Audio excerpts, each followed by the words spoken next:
Hey, what's up, y'all? Nigga still here in the garage on this John Deere project. Let me show you where I'm at. So if you remember the last John Deere video, we discovered that the cam inside was not plastic, but it was metal. So somebody had changed the cam out already in the motor. So we don't have to worry about that. It looks to be in good shape. So I'm not gonna worry about changing that one out. It's good to go. But as we pull this cover off, we noticed that this oil gear or oil pump system does have a plastic gear. But I have decided I am gonna go ahead and change out this governor gear that's plastic with another brand new governor gear that's plastic, because these get a lot more wear and tear than this oil gear will, in my opinion, because this thing is actually spinning at a higher speed. It's a smaller gear. So even though it doesn't show any real signs of wear, I'm gonna just go ahead and change this one out. But the oil gear looks good and solid, no wear whatsoever. So I'm gonna go ahead and keep that one in there. So while I was waiting for those parts, I did go ahead off camera, change a couple of things because there really wasn't much to it. I just went to go ahead and get those changed to kind of speed the process up. But I didn't actually record it. But behind here is an actual oil screen. I just took it out and cleaned it, make sure it was clear of debris, put it back in, no big deal. And on this side, remember I was telling you that I was gonna change these crank seals. So I changed the one on this side, which is the PTO side. And it was just a matter of popping it out and popping the other one in.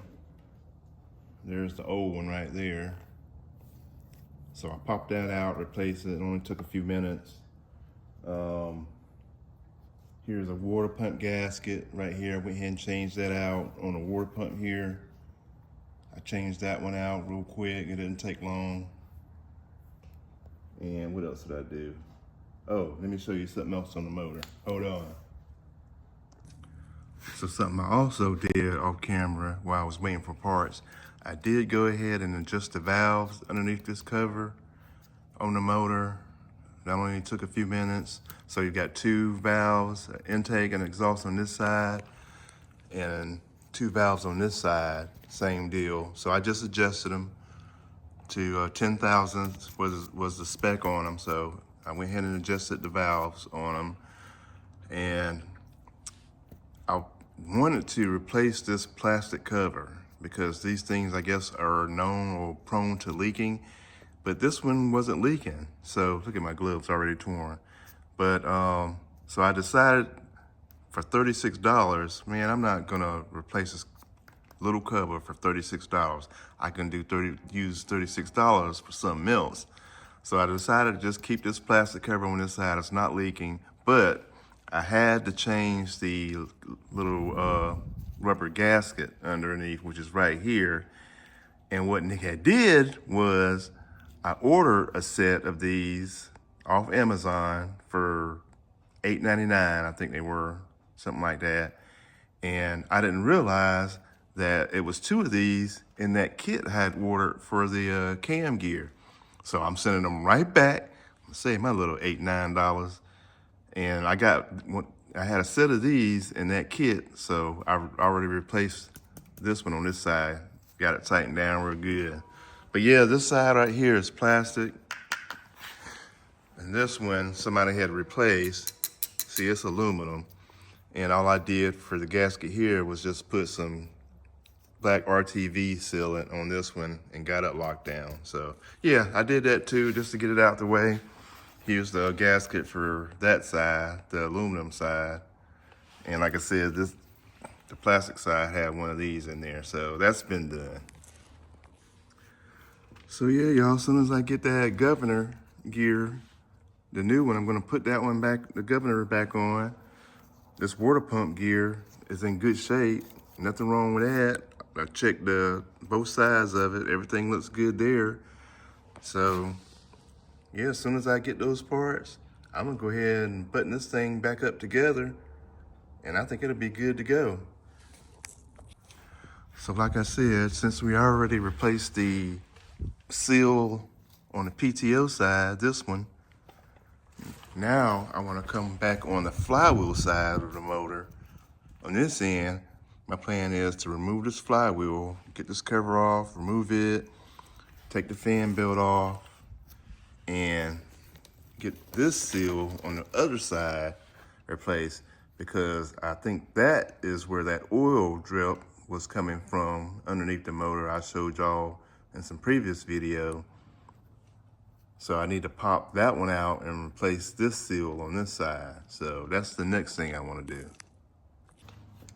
See if I can get this cover off. There's other bolts.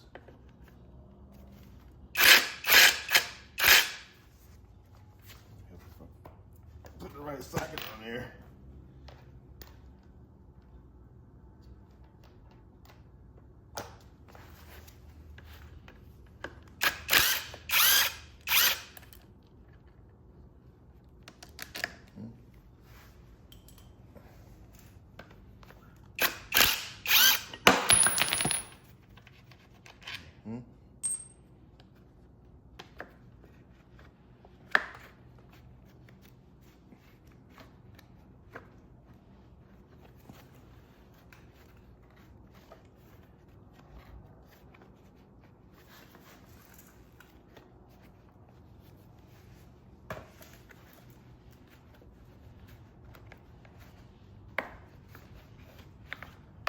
Tucked under there.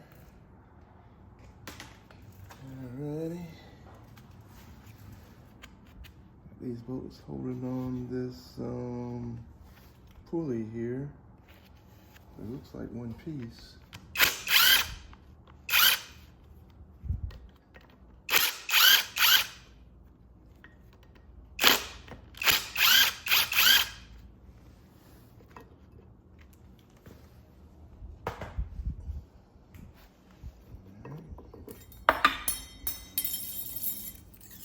Type of shim there.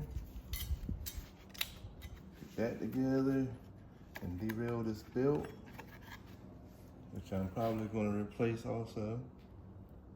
Find one of those.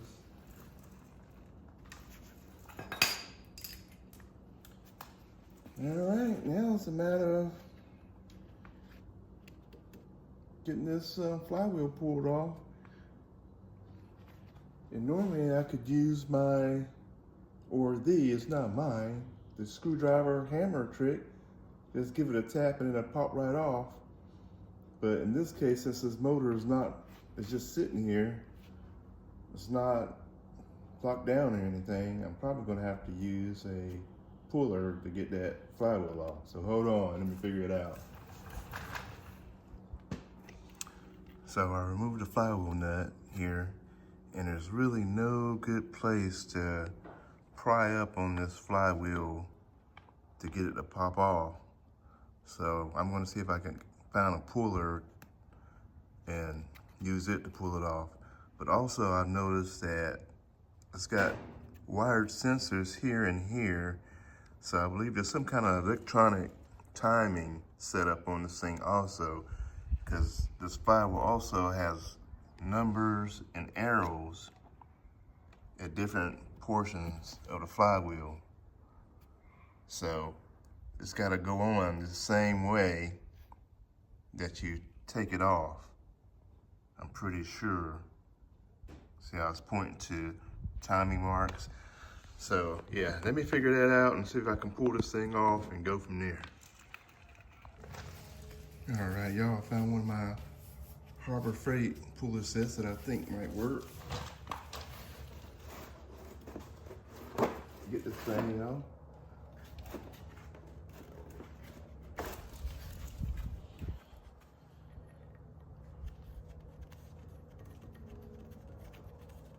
Yeah, that fits good.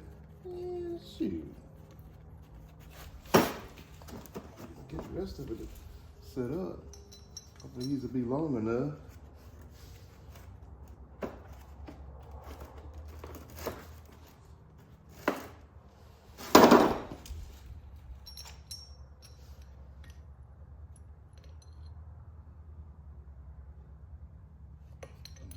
Go with it like that.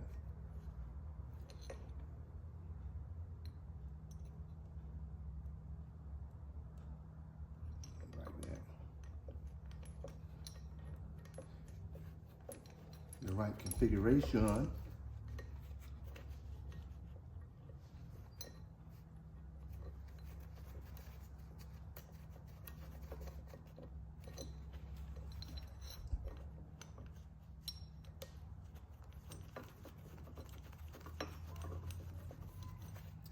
Like I say, I have never taken one of these motors apart before, so I don't know a whole lot about this setup, especially when I see some electronics on it. I don't want to be prying up with a big old screwdriver and bend something up, so I'd rather use this puller to pull it straight out, hopefully.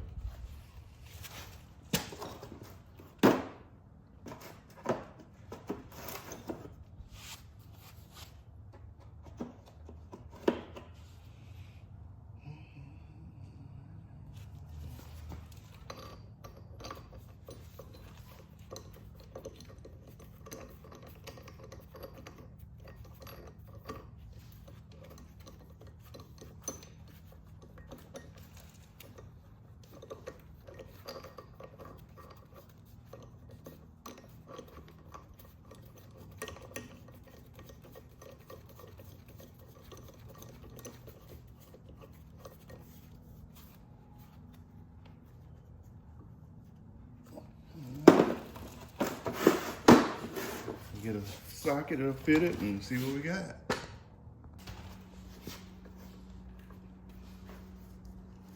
Alright. I'm going to put the impact on and just try to do it by hand, nice and slow. And somehow try to keep this thing. Might have to put a pair of vice grips on the other side. Keep it turning.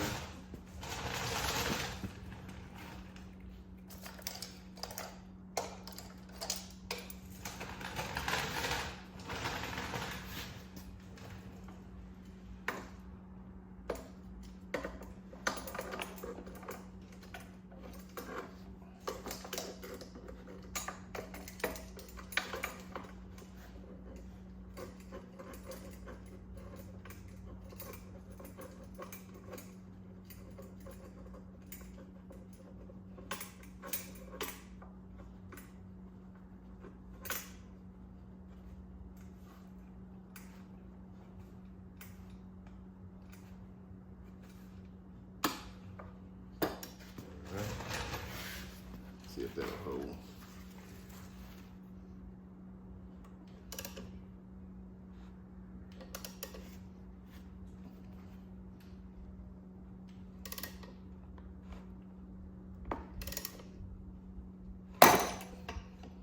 There it is.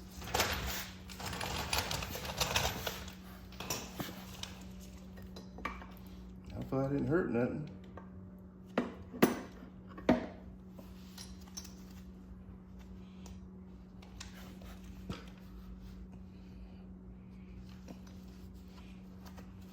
It was dirty up into there though.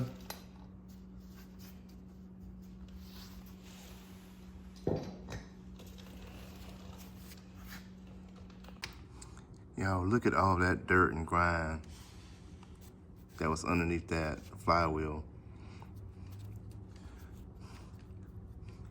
And this stator here is what charges the battery, runs your lights and all that stuff. Look at all that dirt and grime this thing's covered with. So this is the seal that I need to replace. And I think that thing is leaking, which will make sense because you can see all the oil that's dripping down there. So that seal is definitely leaking. Here's a new one that I gotta pop on after I pull that one off. But I think I'm definitely gonna probably just replace the stator too, instead of trying to clean it up and putting it back up there. And this thing's probably almost 30 years old, so yeah. So I'm gonna replace that, clean it all up under here. Look at the starter area, all that oil that was leaking. So yeah, I definitely need to address that, and that is definitely an oil leak problem going on in there. Yep. I'm gonna go ahead and stop here for now. I don't wanna drag it out too long. What I'm gonna do is probably just clean this mess up off camera, get it all cleaned up, order a new stator if it's not too expensive. And the next video will probably be replacing that seal together and that stator and put everything back together on the front end. So until next time, y'all hang in there with your boy Nick. We'll see you in the next one.